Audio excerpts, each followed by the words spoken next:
पंतप्रधान नरेंद्र मोदी आज बिहारला भेट देणार असून मधुबनी इथं राष्ट्रीय पंचायती राज दिनानिमित्त आयोजित कार्यक्रमात सहभागी होणार आहेत।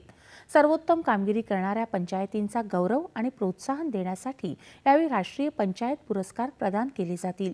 पंतप्रधानांच्या हस्ते 13,480 कोटी रुपयांपेक्षा जास्त खर्चाच्या अनेक विकास प्रकल्पांचं उद्घाटन, पायाभरणी आणि लोकार्पणही होणार असून ते उपस्थितांना संबोधित करणार आहेत।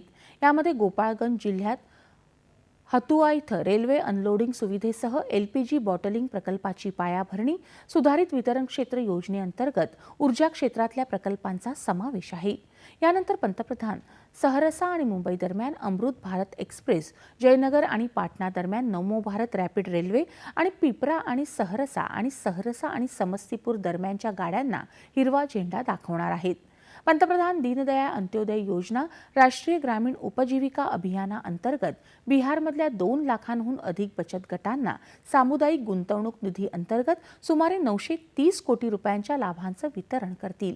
पंतप्रधानांच्या हस्ते पीएमएवाय ग्रामीणच्या 15 लाख नवीन लाभार्थ्यांना मंजुरी पत्र देखील प्रदान केली जातील आणि देशभरातल्या 10 लाख पीएमएवाय लाभार्थ्यांना हप्त्यांचं वितरण करणार आहेत। तसंच बिहारमधल्या 1 लाख लाभार्थ्यांना घराच्या चाव्या सुपूर्द करतील।